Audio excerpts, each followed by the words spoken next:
নাম আমিনা খাতুন, বয়স বড়জোর 18, মাথায় সবসময় সাদা ওড়না, চোখে লজ্জা আর হৃদয়ে আল্লাহর ভয়।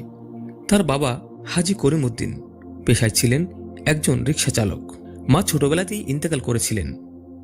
বাবা প্রায় বলতেন, মা, দুনিয়া যদি ছেড়েও যাও, আল্লাহ ছাড়বেন না। আমিনা সেই কথাকে নিজের জীবনে মূল নীতি বানিয়েছিলেন। 1 বছর আজমিরে ভয়ঙ্কর বন্যা হলো, ঘরবাড়ি ভেসে গেল, কাজ বন্ধ হয়ে গেল। একদিন রিকশা চালাতে গিয়ে আমিনার বাবা মারাত্মক অসুস্থ হয়ে পড়লেন। ডাক্তার বললেন, তাড়াতাড়ি অপারেশন না করালে বাঁচানো মুশকিল, খরচ হবে 50,000 টাকা। আমিনার হাতে তখন মাত্র 420 টাকা ছিল। সে রাতে আমিনা দরগাহ শরীফের পাশে বসে কাঁদল। সে বলল, হে আল্লাহ, আমি কারো কাছে হাত পাততে পারি না, তুমি ছাড়া আমার আর কেউ নেই। তার চোখের পানি মাটিতে পড়ছিল, কিন্তু তার হৃদয় ভাঙেনি। পরদিন এক ধনী মহিলা আমিনার কাছে এলো। সে বলল, তুমি খুব সুন্দর, এক অনুষ্ঠানে কাজ করবে, এক রাতের জন্য 60,000 টাকা দেব। আমিনা কেঁপে উঠল। সে বুঝে গিয়েছিল এটা হারামের পথ। আমিনা মাথা নিচু করে বলল, খালা, আমার বাবার জীবন দরকার, কিন্তু আল্লাহর নাফরমানি করে না।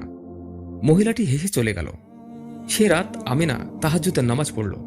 সিজদায় মাথা রেখে বলল, হে আল্লাহ, তুমি যদি আমাকে পরীক্ষা করো, আমাকে পাশ করাও।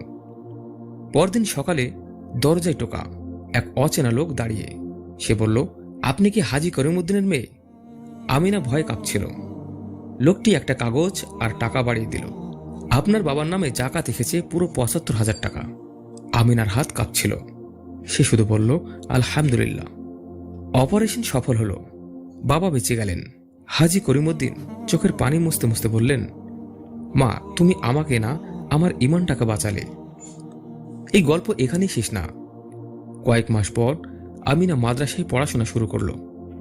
মেয়েদের কোরআন শেখাতো। আজ নূর মহল্লায় কেউ বলে না আমরা গরিব। মানুষ বলে আমাদের এখানে আমিনার মতো একটা মেয়ে আছে। আল্লাহ কখনো দেরি করেন না, তিনি শুধু পরীক্ষা করেন। হারামের দরজা বড় হতে পারে, কিন্তু হালালের দরজা কখনো বন্ধ হয় না।